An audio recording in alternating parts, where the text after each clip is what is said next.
Hello and welcome back to Hollyscoop's Just Saying. I'm Jake. And I'm Courtney Revolution. And we are talking Drag Race once again, season 10, episode 3. Vroom, vroom. So apparently, if you guys all saw the episode, like, first of all, spoilers, we'll get that out of the way. If you guys saw the episode last night, you'll know that it was a little bit low-key of an episode. It wasn't the most exciting thing. But apparently, if you aren't watching Untucked, you aren't getting the full Drag Race. You missed the hidden treasure, the Easter egg, if you will, of last night.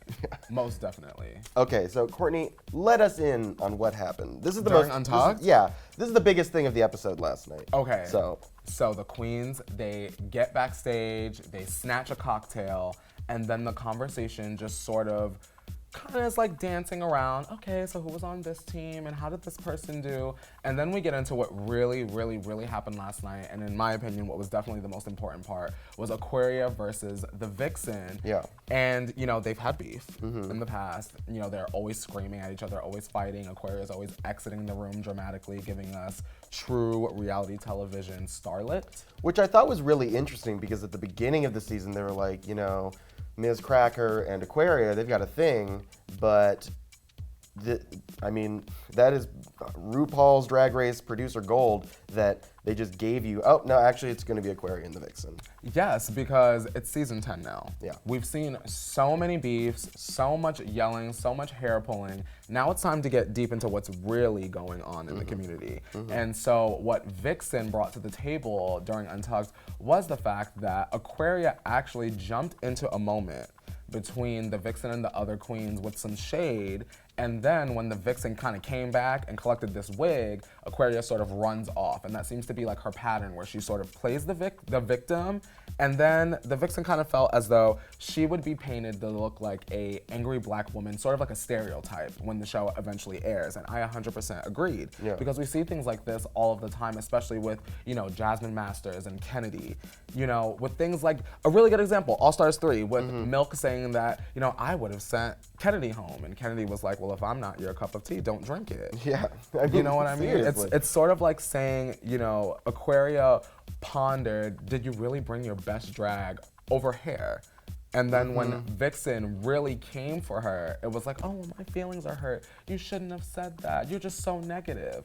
But like Vixen said, if Aquaria hadn't have started, the Vixen certainly wouldn't have had to finish it. True. And I think even the way that it all started with the hair thing, I'm like, you know what? You know how many queens are borrowing things from other queens? Like, that's a drag thing. It's like, a community. Yeah, not everyone is just sitting there being like, I have my entire outfit and no one is going to touch it. It's like, come on, we've all been to a club and we know that they're all just like grabbing things from each other. They probably have more STDs from sharing mascara than any other reason. So, You never know when like a bangle breaks. Yeah. And your sister's like, oh girl, I got one. Yeah, You know what I mean? It's all about helpfulness. Yeah, the wigs, it's not like wigs are, I'm guaranteed that everyone shares wigs. So, Absolutely. A wig is not your identity. exactly, no. And I thought I that was the like, it was a Vixen in the red, like, it wasn't my favorite look, but it looked good. It was cute. Yeah. It was cute. So I'm glad that the Vixen stood up for herself, and I've had the kind of a love-hate relationship with the Vixen up Me until too. now. Because I always like the queens that kind of like to start drama.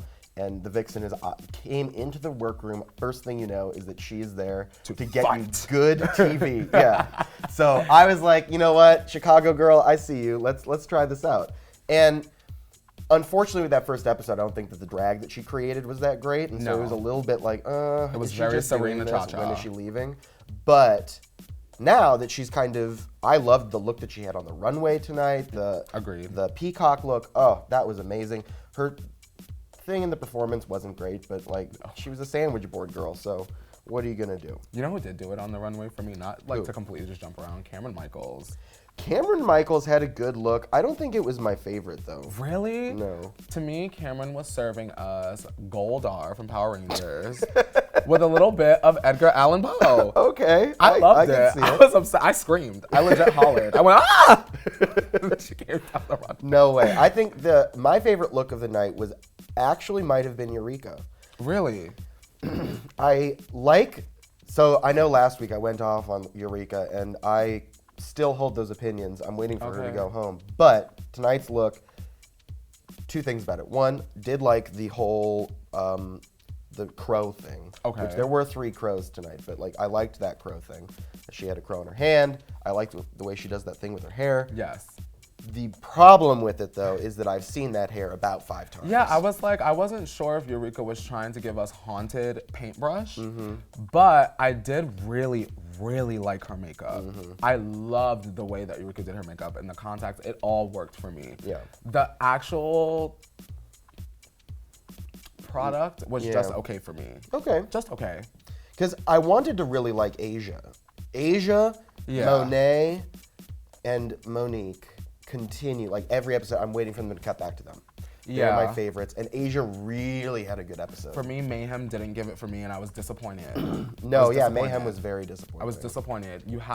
This is your shot, essentially. If you do not speak up and serve every single time it's time for you to feed us and the judges, you will always fall flat. Yeah. No. You know, that pink, and I love the lip sync. Lip sync was great. Rip them feathers off. But overall, for the episode, I was not 100% impressed. And from the first episode, I held her to a standard, and I felt like she slipped a little bit. I thought that she was going to bring it every single week. This week she seemed tired, and she was like bored, and she didn't care. She just wanted to be a team player, and sometimes that'll get your ass booted off the team. But yeah, and at the same time, if you are going to be a team player and you notice that you are the weak part of the team, you need to speak up. Because you know what happens when you are the weakest link. You go goodbye. Yeah, exactly. I think that we can probably wrap it up by talking about who. I'm going to say that we're going to wrap it up like this. Monet Exchange. I love Monet Exchange. I also love Monet Exchange.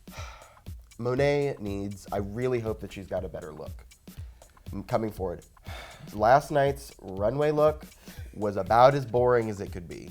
She had like herself popping out of the lower half of her dress, which isn't like, I'm not trying to clock her for anything like that, but it just wasn't a well manicured look. I've seen that look before. Yeah. It wasn't interesting. It's season 10. I really would like the queens, not all of them, but I would like to see just a little bit more creativity in terms of the shapes of what they're bringing to the runway. I want to see something a little bit more fashion forward, not all the way Violet Chachki, but I want to see something different. 10 seasons, give me something that's going to make me be like, okay, that's the girl. She's going to win. And what's disappointing me is that like everything else she does is golden. Absolutely. So wonderful. So I'm just like, I want you to look good too, not just 10 be seasons, funny and wonderful. we are thirsty. Yeah, exactly.